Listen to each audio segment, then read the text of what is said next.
Oh, soalan siap.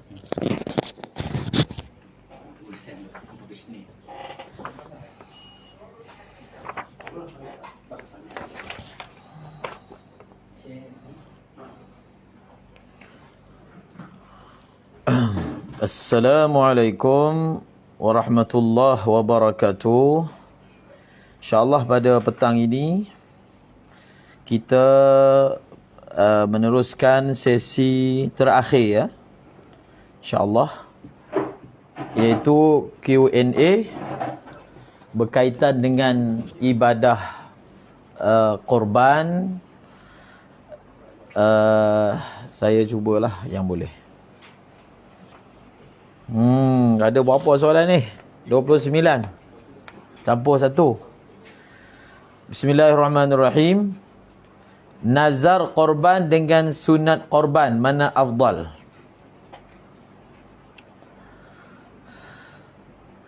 Nazar korban, oh payah juga soalan ni. Nazar korban dengan sunat korban, mana afdal? Kalau kita lihat, bila nazar korban itu dinazarkan, maka dia jadi wajib. Kalau korban sunat, dia jadi sunat. Kalau pakai kaedah, perkara wajib lebih afdal daripada perkara sunat, maka dari segi itu sudah tentulah korban nazar itu lebih afdal daripada korban sunat. Lebih afdal daripada korban sunat.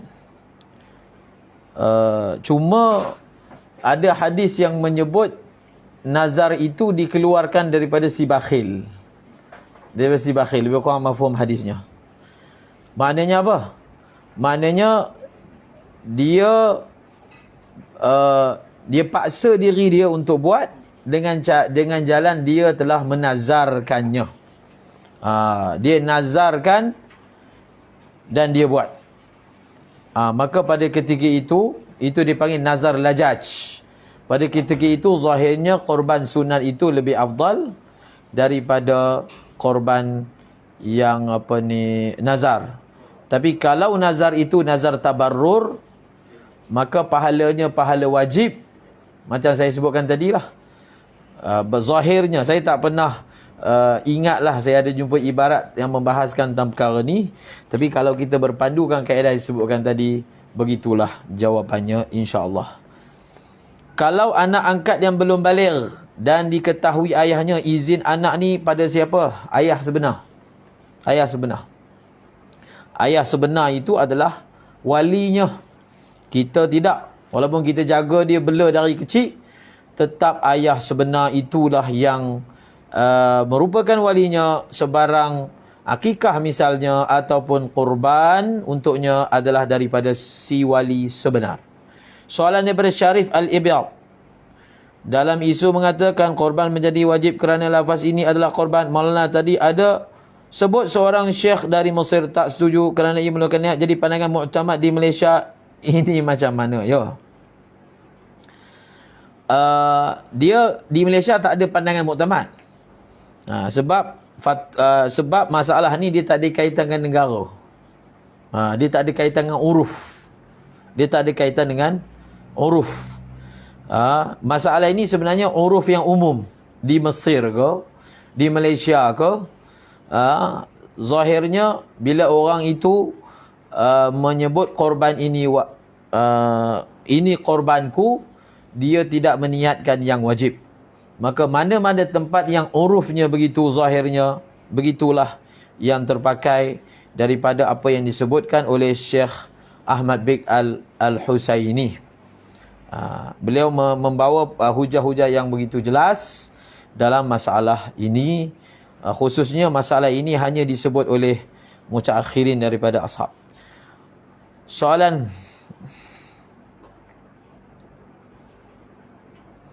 pemerintah yang boleh menggunakan duit Baitul Mal ni siapa?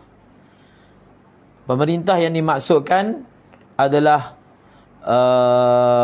orang yang mana di bawah takbirnya Baitul Mal, iaitu sultan ataupun wakil sultan.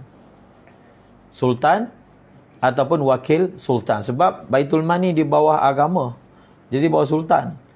Sama ada sultan atau wakil sultan sama ada menteri besar ataupun pengarah. Kalau mereka itu boleh mengeluarkannya, sebab dalam hadis yang dibuat yang melakukannya adalah Rasulullah, maka sebenarnya kalau dari segi konsep al-ahkam sultaniyah seperti Imam Mawardi sebutkan, maka wazir ini adalah pengurus. Perdana Menteri ini dia bukan ketua paling besar sepatutnya. Yang paling besar adalah yang di-Pertuan Agong. Dia adalah memanda menteri yang menguruskan arahan-arahan daripada sultan yang sebenar. Apatah lagi Baitul Mal dalam konteks negara kita itu memang di urusan zakat, urusan Baitul Mal adalah di bawah sultan. Kalau tempat tu sultan lah ada, kalau tidak ketua menteri. Adakah korban yang dilakukan pemerintah tersebut mengangkat tuntutan sunat muakkad? Tidak. Tidak. Sudah pasti tidak mengangkat. Dia hanya nak bagi tahu benda tu boleh buat. Boleh buat. Oleh pemerintah kepada rakyatnya, tapi dia tidak mengangkat tuntutan sunat muakkadah. Faza Ali Hasan tentang cukup duit untuk buat korban. Jika duit simpanan tak cukup untuk buat korban, tapi emas ada kat tangan, contoh ada golba, ada gelang rantai, hukum tuntutan buat korban macam mana ustaz? Dia orang yang ada lebihan harta, dan lebih daripada keperluan dia untuk 4 hari. Jadi golbah harta ke bukan? Harta. So dia termasuk. Contohnya dalam bab haji, orang yang ada istita'ah. Istita'ah ni bukan maksudnya duit je. Kalau dia ada tanah lebih, kena jual juga. Kalau haji lah. Sebab haji ni dia wajib kan. Haji sama juga macam contohnya zakat fitrah. Orang yang ada lebihan daripada keperluan, bukan maksudnya ada duit.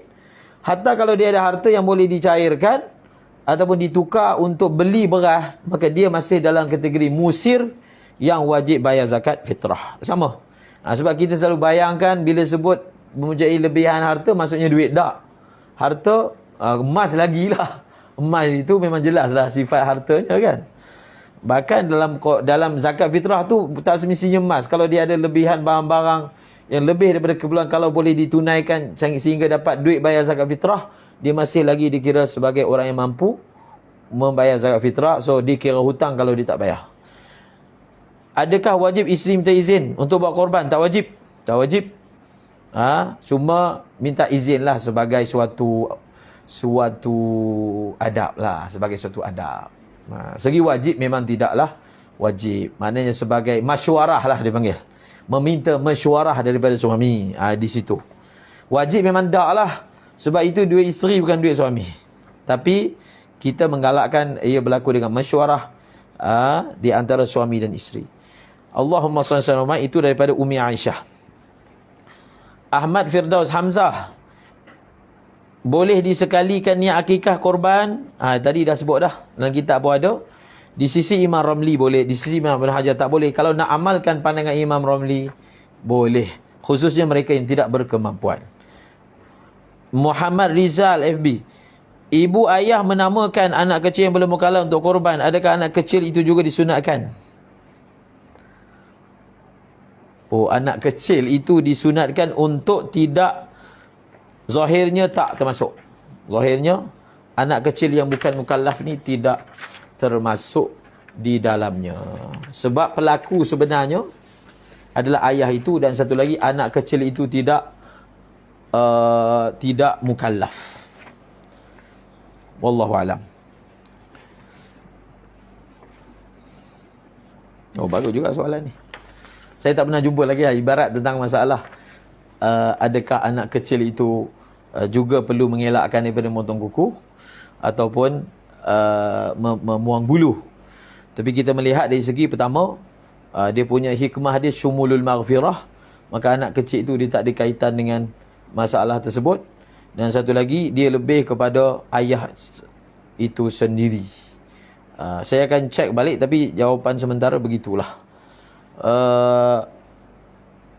Sebab anak kecil ni, satu dia bukan mukallaf. Sekarang hukumnya makruh kalau tak buat. Mana ada hukum makruh untuk budak kecil kan? Rozaimi Abdul Qadir, FB. Maksudnya soalan ni daripada FB lah.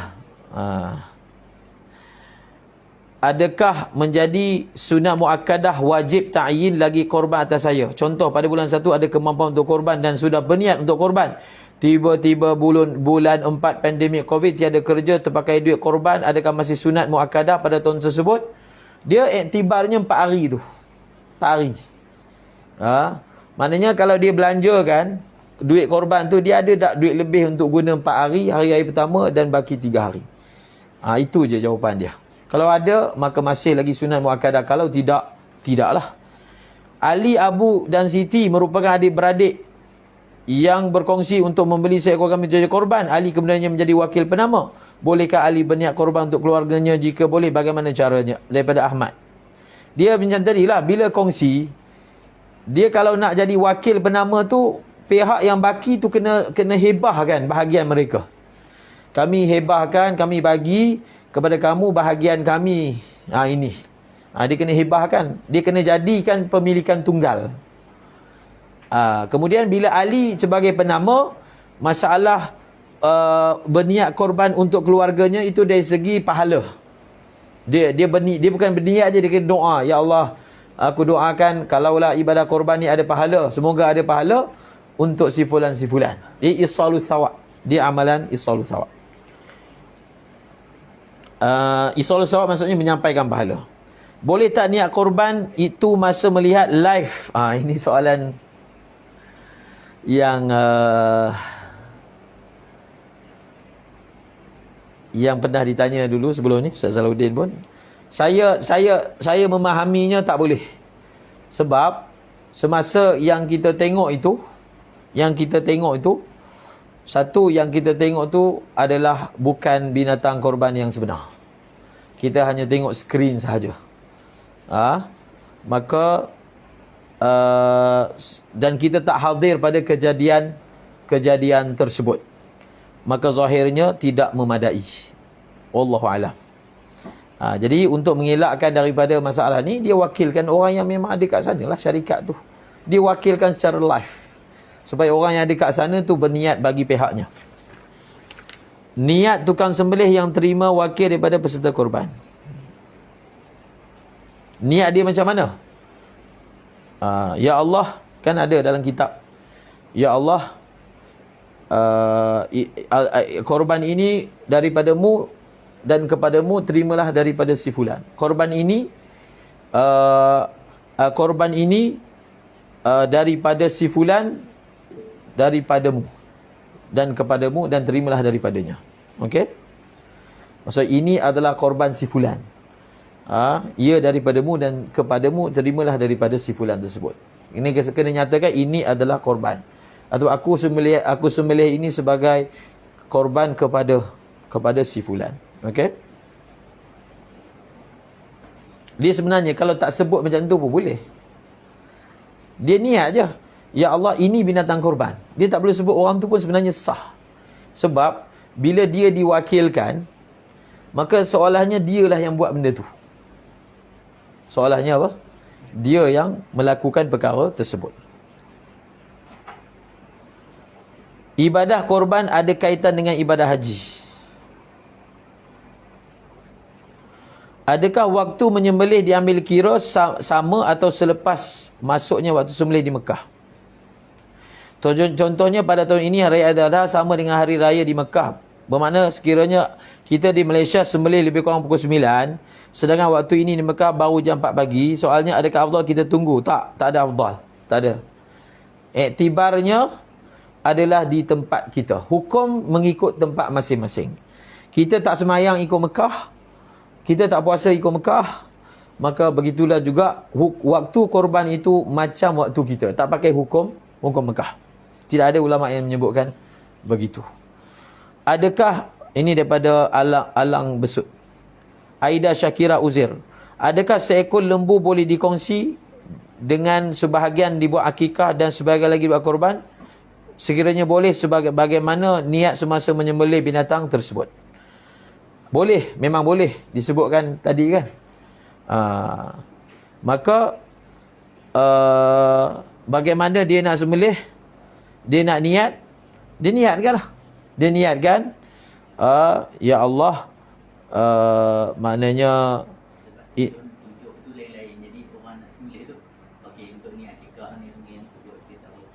dia payah nak buat dia payah nak laksanakan.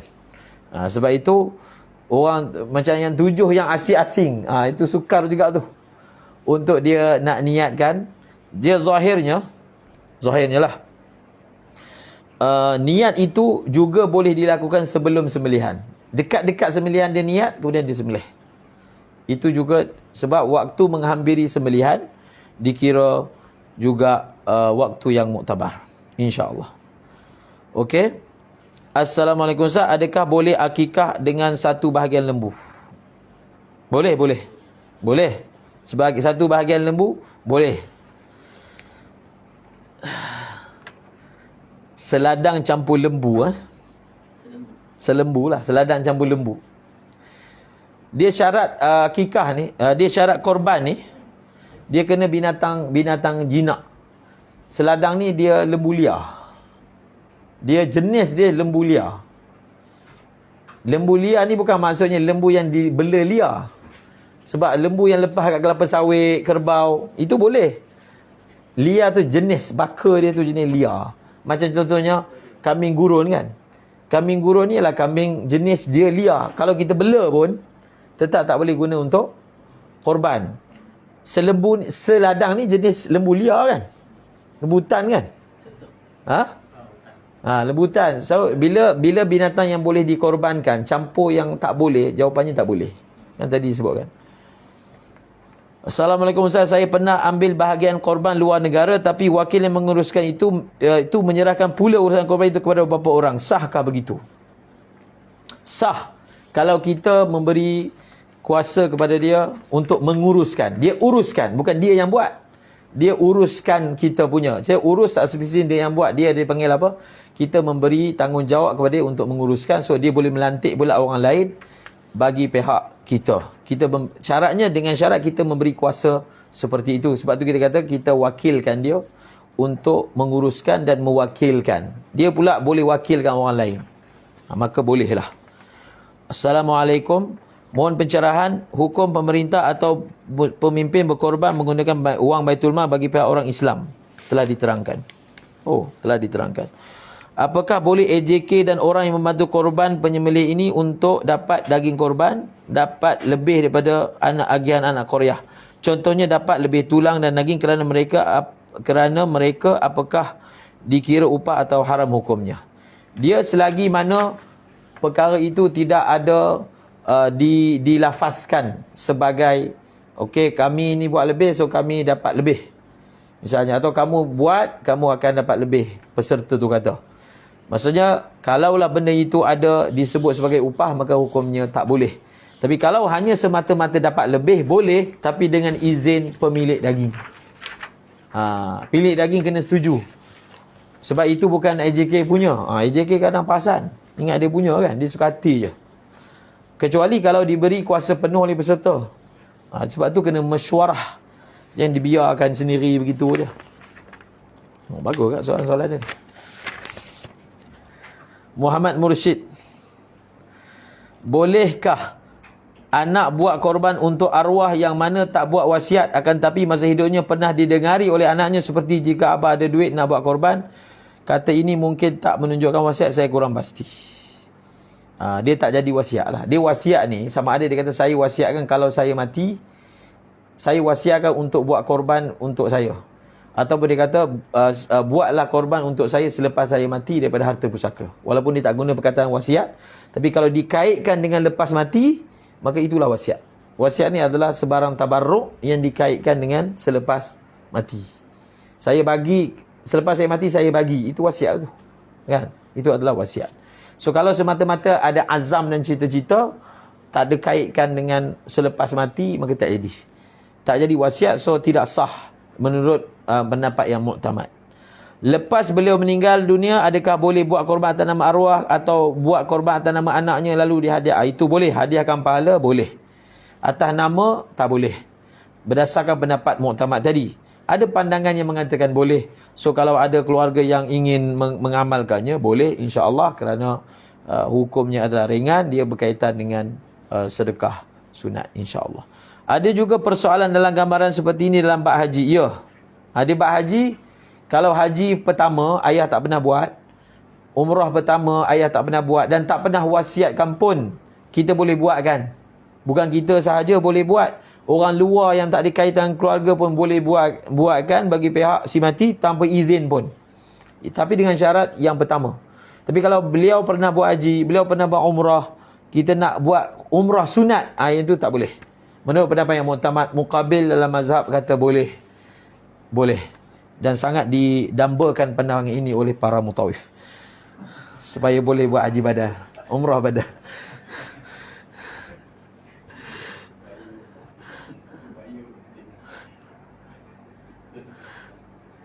Masa hidup beliau pernah kata setiap tahun nak pergi umrah, lalu lepas beliau berapa tahun meninggal. Kes ini bagi arwah yang pernah buat haji dan umrah. Ya macam tadilah hukum dia. Itu harapan dia. Dia tak kata saya lepas haji pun nak orang buatkan umrah untuk saya kan. Jadi dia setiap tahun untuk umrah yang dia maksudkan masih hidup lah. Jadi maksudnya dia tak ada kaitan mewasiatkan lepas mati. Wasiat ni dia ada kaitkan dengan selepas ketiadaannya, baru jadi wasiat. Adakah boleh anaknya buat badal haji, umrah untuk arwah tersebut atau buat atas nama anaknya lalu? Itu boleh. Hadiah pahala boleh. Dia hadiahkan pahala ni. Kalau dalam mazhab Syafi'i ni, untuk orang yang untuk orang hidup pun boleh. Untuk orang yang hidup pun boleh. Tapi kalau kita baca Quran, kita nak hadiahkan pahala, kita tak boleh niat je, kita kena doa. Nak zikir, nak hadiahkan pahala, kena doa. Sebab itu dalam tahlil dia ajar ada doa. Itu bukan saja tu. Itu memang telah disusun berdasarkan mazhab Syafi'i. Bahawasanya pahala membaca Al-Quran tak sampai melainkan dengan doa. Sebab tu dia ada Allahumma awsil. Lepas kita buat baca khatam kan, kita doa. Ya Allah, sampaikanlah seumpama pahala ini kepada arwah. Itu mazhab Syafi'i. Tapi jumhur kata tak perlu doa. Niatkan pun sudah memadai. Tapi kalau kita buat sedekah, tak perlu doa. Dia masalah baca Quran tu. So baca Quran dia tak boleh niabah. Itu dia punya point dia. So kita hanya mendoakan pahala. Lepas tu orang tu kata, mana kau tahu kau punya baca Quran ada pahala kan? Ada orang dia argue macam tu. Kita kan buat ni sangka baik dengan Allah. Atas iktimad rahmat Allah luas kan? Moga-moga dengan rasa nak bantu orang ni, Allah Ta'ala bagi pahala lah. Bukan kau yang nak bagi pahala. Bising. Kemudian, dalam dua gambaran ini yang mana lebih afdal? Apa tu? Dua gambaran, boleh anak buat badal untuk arwah tersebut atau buat atas nama anaknya? Dia badal tak boleh buat. Kalau tak ada wasiat, tak boleh buat. Dia bukan afdal, tak sah pun. Tapi kalau contohnya ada wasiat, dah tentulah buat atas nama dia tu lagi afdal daripada sedekahkan pahala. Sebab atas nama dia kira dia yang buat kan. Yang ni kita yang buat, cuma kita doa semoga pahala itu. Itu kan beza kan. Sudah tentulah menunaikan wasiat itu adalah lebih utama. Bagaimana kalau dia bernazar untuk lakukan korban dari Faris Yusri? Korban pada tahun ini, kemudian bila masuk hujah dia tak mampu. Dia tak mampu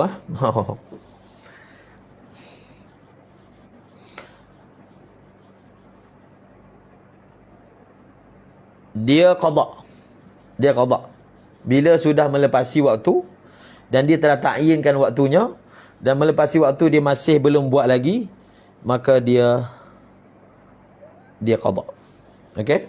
Bagaimana kalau dia beli lembu dengan duit para pembayar kelompok korban? Dalam arti kata lain, dia cakap pada penama korban bahawa harga lembu adalah 3,800 atau ke atas. Padahal harga lembu itu cuma 3,500. 300 untung atas angin. Ibarat pengurusan. Boleh ke tak? Tak boleh. Tak boleh. Markup. Tak boleh. Kan? Kita ni wakil. Kita bukan penjual. Penjual boleh markup. Sebab memang orang beli dengan dia. Dia beli kan? Dia jual. Kita bukan menjual kepada peserta. kita wakil. So kita tak boleh markup, tak boleh jadi broker. Kalau broker boleh, maksudnya kita tolong cari lembu untuk penjual tu, dia bagi kita upah. Dia kata kalau kau dapat kat aku 10 ekor lembu, jadi dia cari siapa nak buat korban kan, dapat. Dia serahkan duit. Duit tu memang solid harga. Tapi penjual lembu tu janjikan sesuatu bayaran. Itu boleh. Itu namanya ju'alah, akad ju'alah. Kalau kau buat kerja untuk aku bagi commission. Itulah. Boleh. Tapi kalau dia yang seolah dia yang jual, atas angin je. 3,800, 300 terus masuk poket dan serah 3,000. Tak boleh. Duit tu datang daripada penjual boleh. Itu akad lain. Kita tak ada apa-apa akad jual beli dengan peserta. Bukan kita jual pada peserta, so 300 itu diambil atas dasar apa? Okey, atas dasar upah. Nyatakan. Kalau tak ada sebarang perjanjian upah, kita tak boleh ambil upah. Orang tu tak bersetuju pun untuk membayar upah kepada kita. Kalau dia bersetuju, kena jelas berapa upah tersebut. Kalau tak, akad ijarah itu adalah tidak sah. Kalau tidak sah, adakah kita layak mendapat bayaran? Ya, kita layak dapat bayaran, tapi dengan upah misil. Ujratul misil. Sebab orang tu memang setuju nak bayar upah kepada kita. So, kita hanya berhak memperolehi ujratul misil, tapi akad tu tetap akad fasid. Akad yang tidak sah. Kerana jahalah fil ujrah. Kemudian, kalau langgar SOP.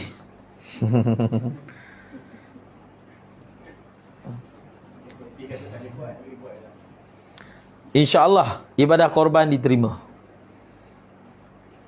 Terima. SOP itu wajar ke tak wajar tu tanya soalan dulu. Kan? Kita sembahyang dalam rumah rapat-rapat, tak ada siapa-siapa ada jangkitan. Adakah perlu ikut SOP? Tak perlu. Tulis tu. Sebab masuk SOP itu adalah untuk mengelakkan jangkitan. Semua dalam ni dah cucuk COVID, cucuk vaksin, contoh, ataupun semua tak ada gejala, maka perintah ulil amri adalah muqayyad, bukan mutlak. Kan? Muqayyad supaya mengelakkan jangkitan. So kalau secara umumnya orang itu tidak ada apa-apa, apa gejala, so tak ada point untuk wajib ataupun mesti mematuhinya. Sebab yang buat SOP pun belakang sembahyang apa tak? Cuba tanya.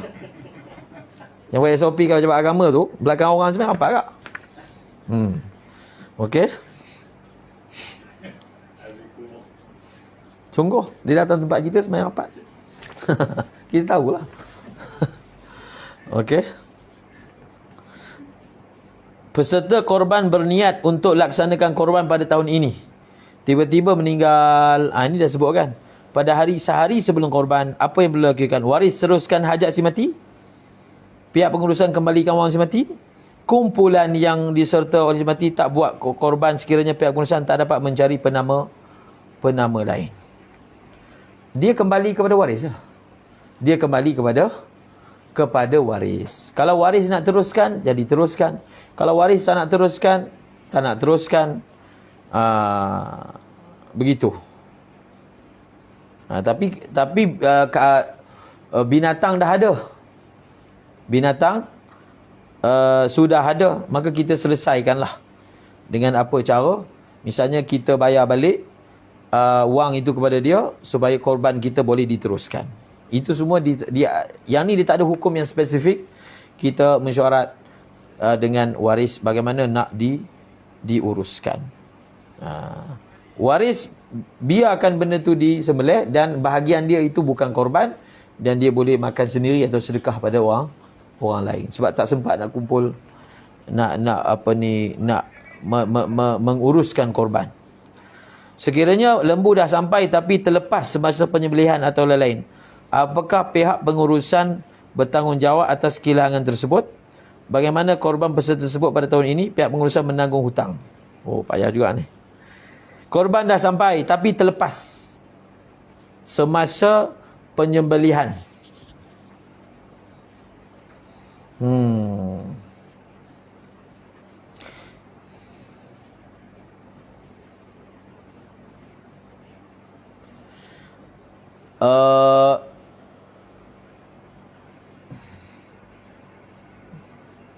Dia maksud dia terlepas semasa penyembelihan dan tidak dapat diperolehi semula lah. Itu maksud dia kan. Tidak dapat diperolehi semula. Adakah pihak pengurusan menanggung hutang? Tidak. Sebab lembu tu belum mati. Dia masih wujud. Dia masih ada. Zat dia tu masih ada. Dia kalau sembelih jadi tak sah ke? Sebab lembu tu ada, so nak bayar apa? Bayar tu kalau lembu tu mati. Kan? Sekarang zat lembu tu ada. Cuma tak dapat buat korban. So tak dapat buat korban, maka pihak pengurusan tidak menanggungnya, khususnya bila terlepas, iaitu tidak ada unsur kecuaian daripada pihak pengurusan. Jadi tak ada. Dia sebab tak ada sebab nak bayar, sebab binatang itu telah dibeli mengikut spek korban dan binatang itu masih ada, belum dia hilang tapi dia masih ada, belum luput, maka tidak pihak pengurusan tidak wajib menanggung hutang. Jadi pada tahun itu peserta tak adalah korban, khususnya bila korban itu adalah korban yang sunat. Perlu sebut tak bahagian dari 7? Tak faham. Perlu sebut tak bahagian dari 7? Ha? Dia ambil satu bahagian je. Jadi dia niat tu, dia tak sebut lembu ni. Wajib tak dia sebut hanya saya korban satu bahagian daripada lembu ni.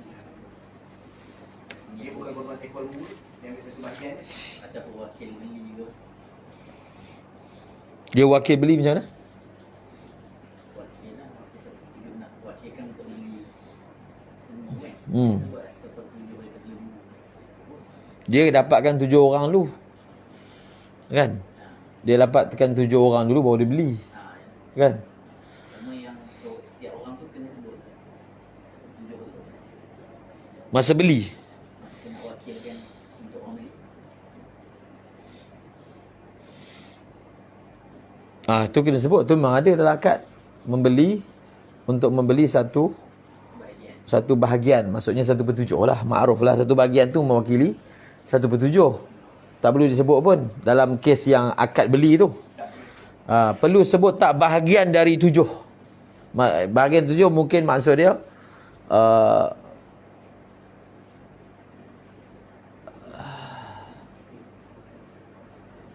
ini nanti saya jawab. Tak jelas lah soalan ni. Ibn Syafi'i. Saya kenal je ni. Bagus soalan-soalan ya. Mantap-mantap kau. Wan khairun nisa. Boleh tak bagi contoh lafaz wakalah bagi ibadah korban supaya korban yang dilakukan di luar negara diterima? Ada dalam lampiran nombor 1.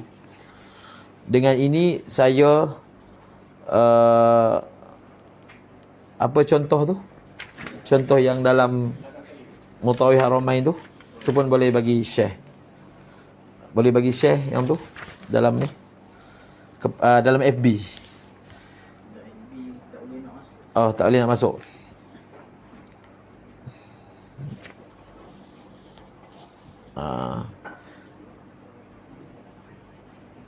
Saya nama mewakilkan syarikat sekian-sekian untuk mewakilkan sesiapa menerima di Mekah kambing, unta, lembu yang telah saya tempah bagi pihak saya, dan saya mewakilkan syarikat sekian-sekian untuk menguruskan ibadah korban. Dia nampak macam rigid kan? Tapi sebenarnya kita sedang cuba proses lafaz akad yang selamat. Kita wakilkan untuk orang terima, wakilkan pula untuk buat. Dia memang macam tu proses dia. Sebab dia ada banyak rangan. Tu jadi masalah tu. Kalau orang kita berurusan terus dia yang buat, dia tak perlu lafaz yang macam ni. Sebab dia yang buat. Tapi dia pun tak buat. Dia pas yang jenis sampai 3 kaki tu pun itu masalah. Itu di share dalam grup. Tapi yang tanya soalan ni FB kan. Jika seseorang satu penama melakukan korban kambing dengan niat untuk keluarga di Mekah, bagaimana dengan niatnya Ustaz? Jika tukang sembelih hanya menyebut nama penama sahaja ketika menyembelih, adakah diterima?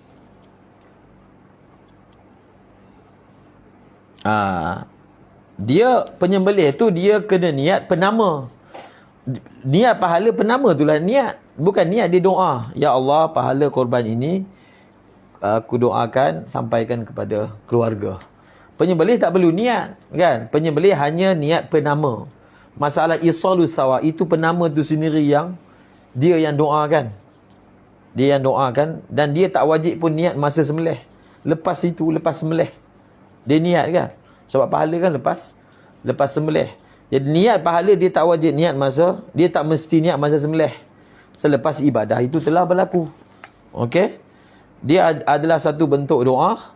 Sebab kita boleh sedekah dan kita niatkan pahala sedekah itu untuk si fulan. Samalah konsep dia. Cuma kalau sedekah ni dia tak perlu niat. Dia tak perlu doa. Dia niat pun memadai. Dia berbeza dengan tadi tu baca Quran tu. Baca Quran zikir, dia tak boleh niabah, so kita doakan pahala. Itu dia beza.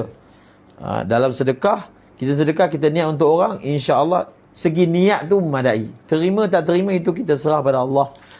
Tapi kita sangka baik, Allah akan menyampaikannya. Assalamualaikum. Waalaikumsalam. Bahagian hati afdal dimakanlah hati. Hati, kibdah. Kibdah bukan qalbun, tu jantung. Kibdah lah memang hati. Memang kibdah yang dalam hadis itu merujuk kepada hati ikan. Bukan jantung. Ahmad Apis. Google Meet. Bagaimanakah sirah yang betul untuk mewakilkan orang lain yang menguruskan korban? Tadi dah tunjuk sirah dia. InsyaAllah. Kalau nazar buat kenduri itu dengan tumbang kambing itu tak boleh makan langsung juga kah? Lain. Nazar kenduri. Ya, tuan rumah tak boleh makan. Tuan nazar tu tak boleh makan, keluarga dia tak boleh makan. Orang lain bolehlah makan. Dia nazar kenduri. Maulana, apakah memadai pihak syarikat baca wakalah dan minta peserta menyebut setuju sahaja?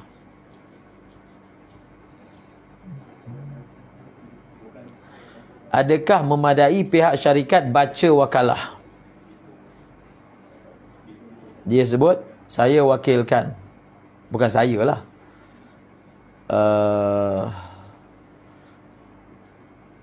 Awak wakilkan. Dia lafaz dia, awak wakilkan saya. Bukan dia baca yang kita sepatutnya baca. Saya wakilkan syarikat ni, saya setuju. Tak jadi. Dia macam akad nikah, jual beli lah. Jual beli, dia boleh kita kata, saya awak jual barang ini. Biasanya jual cakap dulu kan, awak jual barang ini kepada saya setuju. Maka saya setuju tu, qabil tu, saya terima, saya buat, ya. Maka ya itu dikira sebagai dia bersetuju dengan sirah, dengan kenyataan tersebut. Jadi awak wakilkan saya, ya, untuk sekian-sekian, kemudian kita kata, ya, saya setuju. Boleh lah. Bukan dia sebut lafaz yang sama, saya setuju. Tak boleh. Tak jadi. Sebab itu bukan jawab, kan? Jawab, kamu wakilkan saya. Sebaliknya, maknanya yang nak buat korban, lepas tu syarikat kata kami setuju. Madai qabil tu. Jadi nikah, qabil tu nikahaha bimahril mazkur. Bahasa Urdu, qabil kia, qabul kia. Mainnya qabul kia. Khalas. Kalau dekat istimak kan, kalau istimak antara hari berapa akan ada majlis kahwin lah, akad nikah buat atas pentah. Laju dia punya akad nikah. Qabul kia. Qabul kia. Qabul. Saya terima. Cukup. Jadi satu faktor mazhab Hanafi lah. Dia mudah dengan sirah dia. Okey, kalau nazar buat gundi. Kalau akad wakalah menggunakan jalan tulisan sama seperti akad lain, ni Qahar Azhari. Dia tulis ni. Tulis kan? Contohnya orang dia talak dengan tulis. Jadi tak? Jadi. Orang dia buat akad dengan tulisan. Adakah disyaratkan orang tu kena bisu dulu, tak boleh cakap baru tulisan itu muktabar? Tak. Tulisan itu juga adalah muktabar dengan syarat masa dia tulis itu dia niat lah perkara yang dia tuliskan, maka muktabar. Jadi kena tulis. Kitabah tu memang, kitabah ni kalau dalam kitab dulu, dia adalah contoh diberikan bagi akad yang berlaku antara dua orang yang jauh. Kitabah tulis surat tu lagi tak live. Tulis surat tu sampai orang tu terima. Berapa hari? 3 hari. Boleh. Jadi dia punya majlis dia bila dia dapat surat tu dia terima. Boleh dengan tulisan. Tetapi kita anjurkan buat dengan voice lah untuk lebih sempurna lah. Tapi dengan tulisan boleh, tapi tulisan tu dia tak boleh macam dah tulis siap tanda tangan. Itu kan dia tulis. Itu kita tak boleh tu. Zahirnya lah yang saya faham. Tak boleh. Kalau ada tulisan, tulisan tapi tulisan tu dibaca. Baca memang. Itu aula lah, memang boleh. Sebab tu Dia balas setuju tu, kita pun baca saya terima. saya terima. Sebab itu sebenarnya akad nikah boleh je baca. Tak perlu pengantin hafal pun. Tak perlu hafal, baca. Saya terima nikahnya, kalau dia payah nak. Kita boleh suruh dia baca je. Kalau Hadramut kahwin lagi macam mana? Saya terima. Si yang mulakin, dia panggil mulakin. Qul, kata saya terima nikahnya dengan mas kahwin. Siap orang tu talqin lagi. Dalam Hadramut kahwin macam tu. Dia dua orang ada tengah lagi. Dia dua orang wali kan ni, lepas tu dia ada tengah ni. Mulakin, dia akan talqin ni dan dia akan talqin pengantin. Bahkan akad nikah dia buat 3 kali pula. Uzawwijuka, unkihuka, uzawwijuka wa unkihuka. Kumpulkan 3 kali lafaz. Sebab dia kata yuhtatu fil abda' lah. Mungkin orang luar kata ini balarah ni kan. Tapi mereka konsep sebab akad dia punya lafaz itu yang boleh nikah dan ziwaj kan. Mula-mula guna lafaz ziwaj, kemudian lafaz nikah, kemudian kumpulkan sekali. Begitu sekali menggunakan konsep yuhtatu fil abda'. Diambil jalan ihtiyat dalam budak, barang yang tidak diambil ihtiyat. Okey, wallahu a'lam bisawab. Ada satu lagi soalan, tak ada kaitan dengan topik. Kenapa orang Melayu suka ugut perkara cerai? Adakah ini sah sesuka talak? Haruskah isteri maafkan buatan begini? Sebagai Muslim harus mengawal emosi, jangan bertindak ikut hati. Ini soalan ke satu saranan ni? Yalah soalan. Sekejap saya nak ni. Dia masalah ugut cerai ni bukan perangai orang Melayu lah. Dia perangai setengah manusia. Arab pun boleh tahan juga kan. Pakistan pun boleh tahan juga. So perangai sebahagian manusia. Tapi walaupun dia buat begitu, kalau dia memang ta'liq talak dia, jadilah ta'liq tu jadi. Walaupun atas nama ugut ke, walaupun atas nama marah ke, tetap ta'liq tu jadi. Perbuatan tu tak bagus lah. Sebab benda halal yang paling dibenci kan. Maka tak sayu gialah seorang suami itu bertindak menakut-nakutkan isterinya dengan perkara berkaitan dengan cerai. Betul, seorang Muslim harus mengawal emosi. Sebab itu kita ingatkan para suami, dia kena buang perkataan cerai dari otak dia. Sebab orang yang ni, dia kalau melenting, pop, cerai keluar.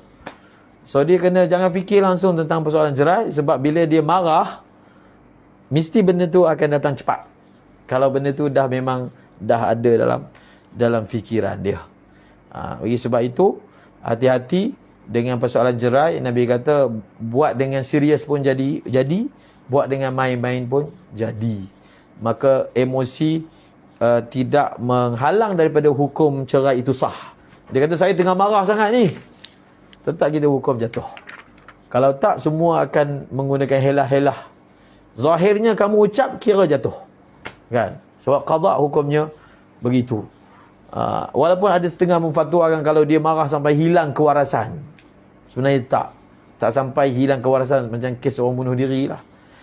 Kita tak sepatutnya bela dengan cara mungkin orang tu dia bunuh diri sebab dah jadi ghair mukallaf. Tak, dia masih mukallaf.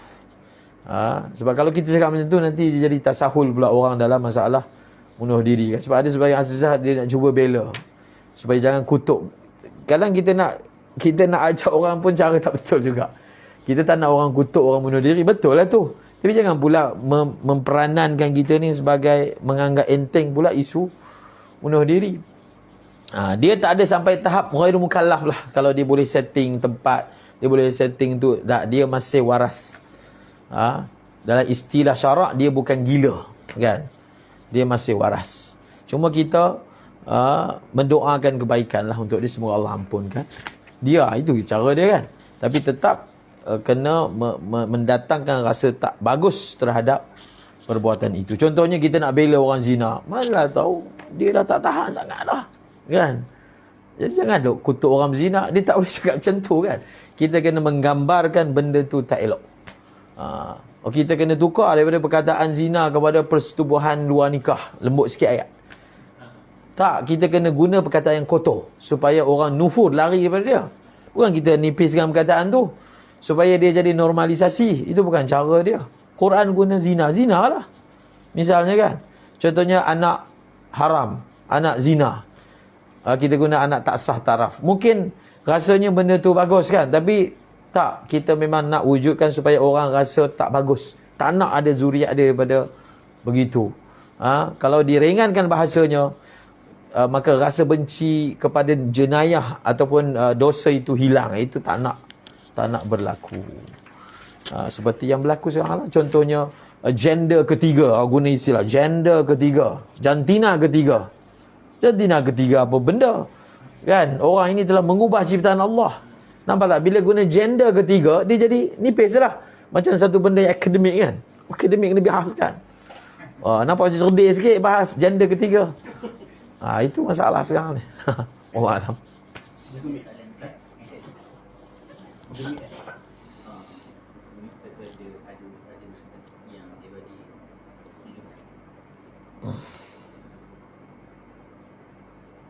Panjang lah. Ha? Sabrai mana?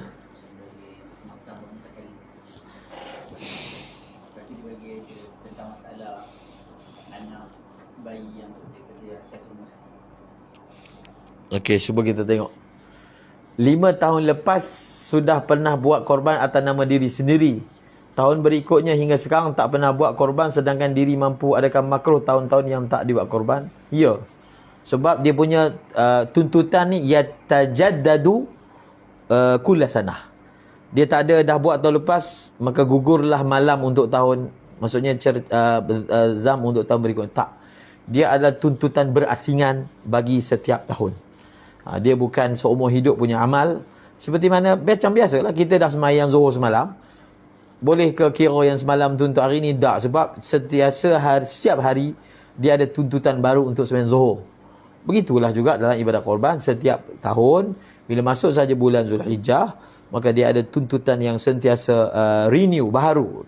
Maka kalau tak buat, dalam keadaan mampu, kekal hukum makruh yang disebutkan sebelum ini. Daging korban yang wajib diberi kepada fakir miskin, haram tuan korban dan orang kaya mengambilnya. Ialah daging korban nazar, korban wasiat si mati, korban wasiat si pewakaf daripada hasil wakaf.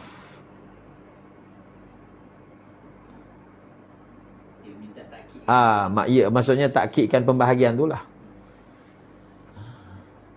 Wasiat si pewakaf ni daripada hasil wakaf. Iyalah. Dan yang pertama, kedua tu ya jelas, daging korban nazar, korban wasiat si mati. Korban wasiat si mati ni elak dia sebab kita tak boleh nak minta izin daripada si mati sebab dia dah mati. Jadi semua itu kena disedekahkan. Bila semua tu kena disedekahkan, maksudnya kena hanya bagi kepada fuqara. Itu yang ditaklilkan dalam kitab kan. Korban wasiat si pewakaf daripada hasil wakaf. Dia kalau dia wasiatkan hanya semata-mata korban sahaja tanpa dia sebutkan tambahan. Maksudnya buat korban dan berikan kepada fakir dan orang kaya. Contohlah kalau dia ada tambah lagi, maka bolehlah. Tapi kalau tak, maka dia jadi macam masalah orang mati tadi. Orang yang dah mati, ni orang yang mati lah ni. Kalau orang tu hidup, cerita lain kan. Orang yang mati, maka dia akan kembali kepada masalah tidak mampu mendapatkan izin daripadanya.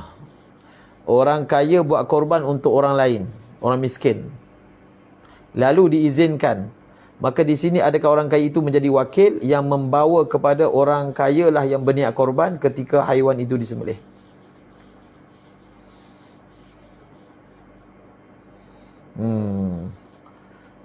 Itu nanti dulu saya jawab, saya tak pasti jawapan dia. Korban wajib.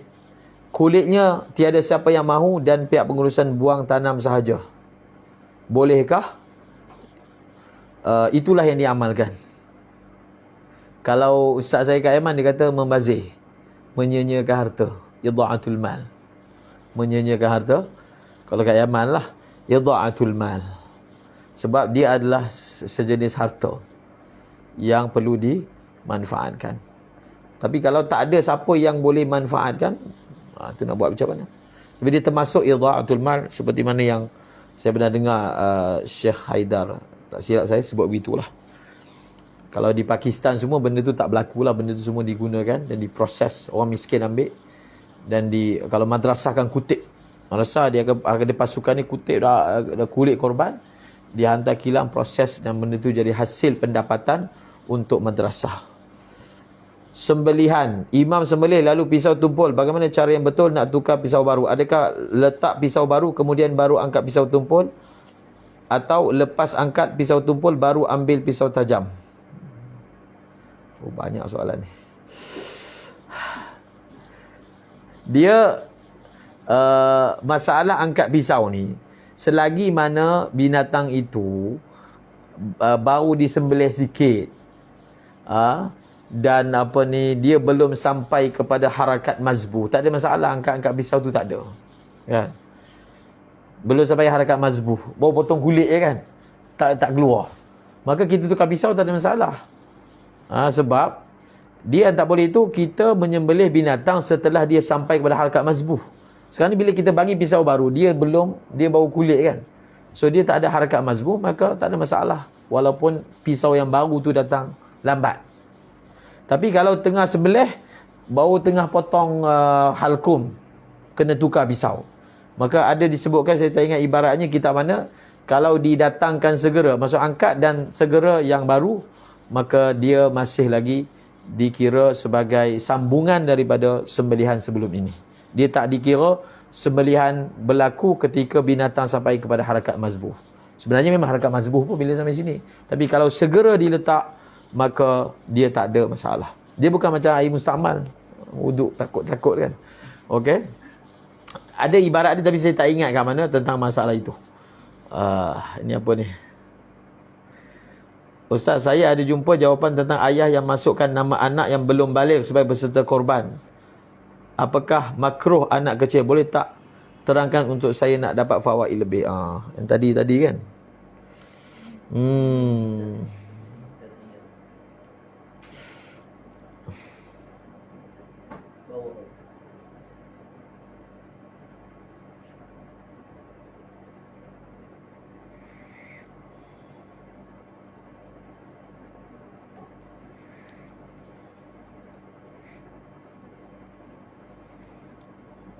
Walahu taraddudun tu. Jadi kat sini Imam Azra'i kata, selain daripada orang yang korban, daripada ahli keluarga, aku tak rasa makruh mereka menghilangkan, kerana mereka ni bukan pengkorban sebenar. Itu jelaslah, bukan penama sebenar. Dia hanya, lepas tu dia kata, walaupun dia mengongsikan pahala dengan mereka, mudahi itu penama sebenar, kongsikan pahala, tetap mereka itu bukan mudahi sebenar, dan tututan itu hanya untuk mudahi sebenar.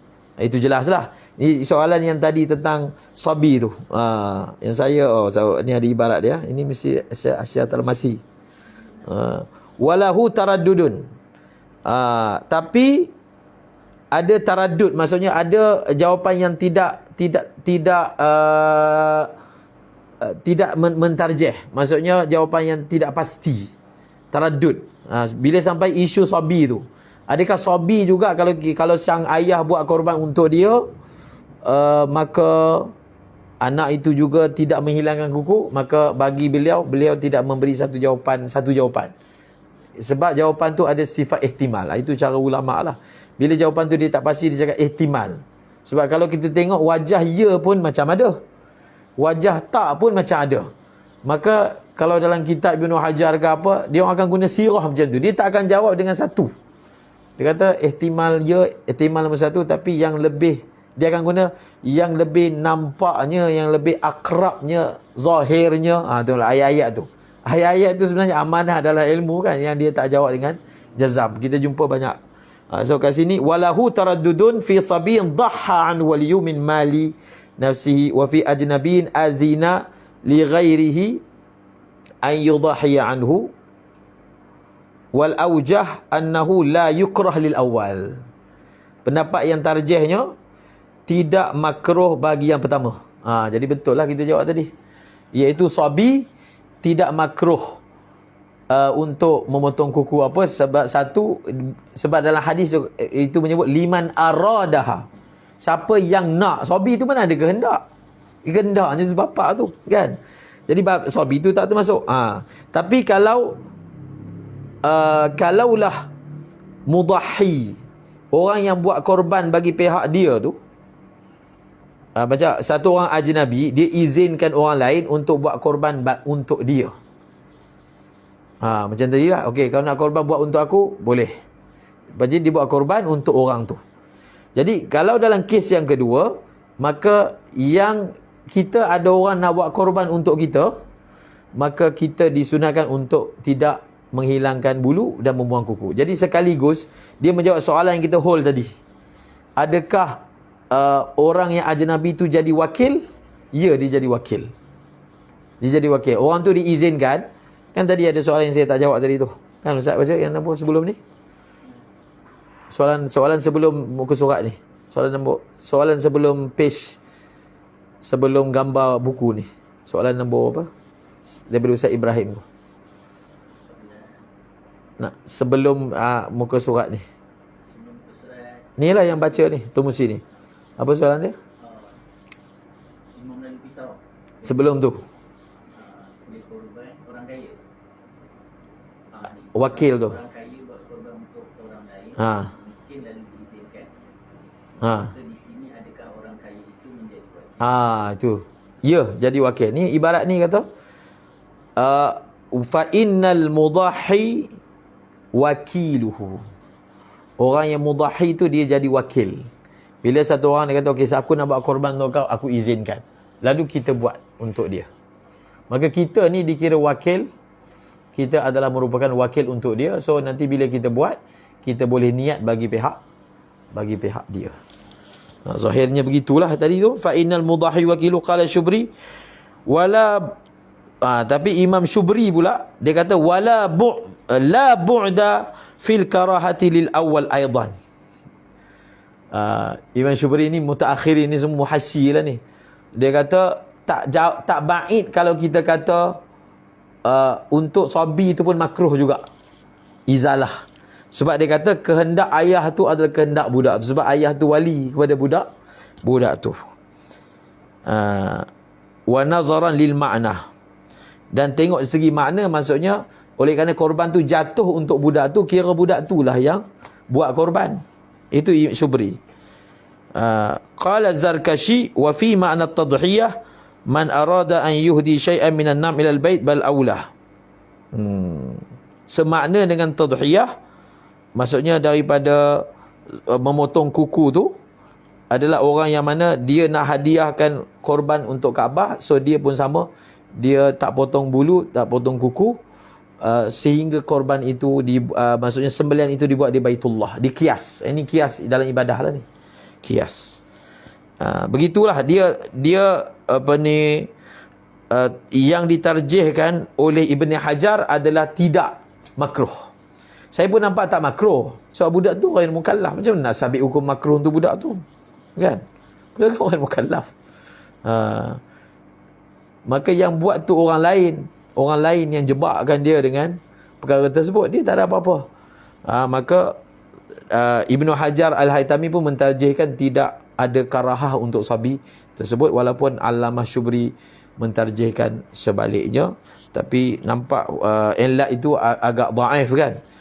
Iradah budak tu dikira iradah sabinya, tak berlakulah di sini. Itu saya bacalah yang diminta baca ni.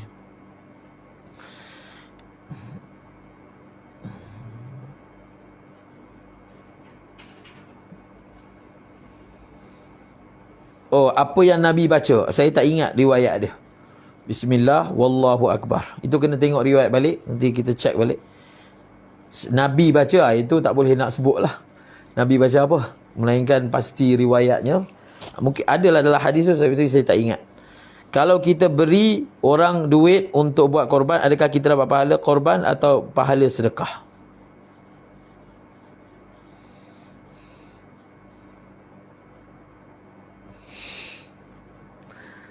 Payah juga ni. Dapat pahala apa? Kita beri, kita dapat pahala korban atau dapat pahala sedekah? Zahirnya yang akrabnya kita dapat pahala sedekah. Bukan dapat pahala korban. Pahala korban orang yang buat korban lah. Hukum penyembelih kidal, perebahkan binatang korban sebelah rusuk kanan.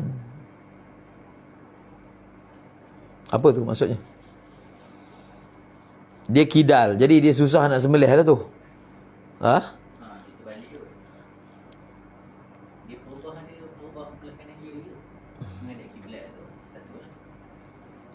Perubahan ni sebelah kanan. Dia perebah belah kanan, jadi automatik dia punya tu jadi belah tak menghadap kiblat lah. Dia hukumnya harus je. Dia tak wajib pun. Jadi walaupun dia kiri, kalau dia boleh usahakan untuk menghadapkan ke arah kiblat, maka itulah yang lebih afdal. Dia maksud dia oleh kerana dia kidal, dia nak bagi menghadap kiblat ni rasanya. Maka dia rebahkan di sebalik sini. Yang pentingnya mazbah itu dihadapkan ke arah kiblat. Dia lebih mudah lah. Ini nak jaga menghadap kiblat dah ni.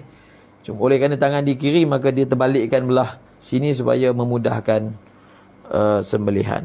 InsyaAllah boleh. Wallahu alam.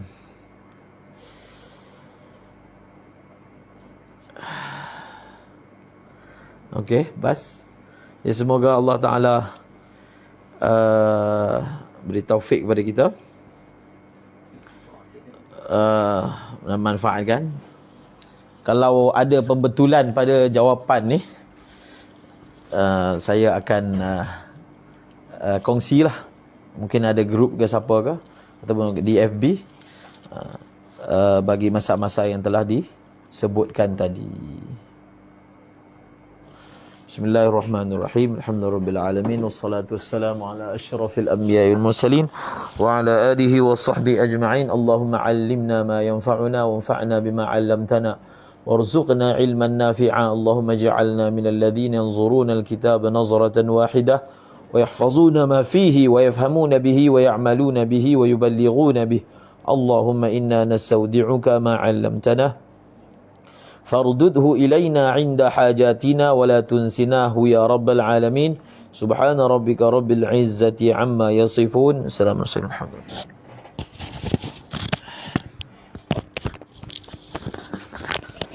Alhamdulillah Rabbil Alamin. Jazakumullah khairul jazak pada Al-Fadhil Maulana Lutfi atas daurah yang telah disampaikan seharian daripada pagi sampai petang, dekat-dekat maghrib dah kita. Banyak sangat ilmu-ilmu yang kita dapat daripada pembacaan kitab ini dan juga perbahasan-perbahasan daripada soalan-soalan juga yang diberikan. Mudah-mudahan Allah Ta'ala mengurniakan kebaikan untuk kita daripada ilmu-ilmu yang diberikan. Kebaikan juga untuk kita dalam ibadah korban yang akan dilaksanakan, dan mudah-mudahan juga jadi ilmu yang dapat kita amalkan supaya diterima di sisi Allah Ta'ala, insya-Allah. Jadi sekali lagi saya ucapkan terima kasih pada semua yang bersama-sama dengan daurah khas korban Qubat Center untuk pembelian kitab. Bagi yang nakkan kitab, yang belum ada kitab perbahasan, nanti boleh rujuk balik juga kita punya daurah ni, akan ada dalam page ni lah, daripada sesi pertama pagi tadi, sesi kedua, sesi ketiga dan juga Q&A. Saya ada letakkan link di ruangan komen untuk pembelian kitab. Boleh kontak nombor telefon yang ada di situlah, untuk admin akan bagi tahulah macam mana untuk pembelian kitab. insya-Allah. Jadi sekali lagi saya ucapkan terima kasih pada Al-Fadhil Maulana atas perkongsian yang sangat banyak yang baik yang diberikan kepada kita pada hari ini. Ada rezeki panjang umur, insya-Allah jumpa lagi dalam siri-siri daurah yang akan datang. Boleh follow dan like juga page kita, Klinik Ngaji Kubat Center, bersama dengan kelas-kelas kuliah-kuliah tafakuh yang lain lah yang dianjurkan oleh Kubat Center. Terima kasih banyak-banyak kepada semua peserta daripada pagi tadi. 100 lebih juga hari ni, alhamdulillah. Terima kasih semua. Dengan itu kita tangguhkan dengan kafarah majlis dan suratul Asr. Subhanakallah bihamdik asyhadu an la ilaha illa anta astaghfiruka wa atubu ilaik. Wal 'asri innal insana lafi khusr illa alladziina aamanu wa tawassaw bil haqqi wa tawassaw bis sabr. Okey, terima kasih semua sekali lagi. Assalamualaikum warahmatullahi wabarakatuh.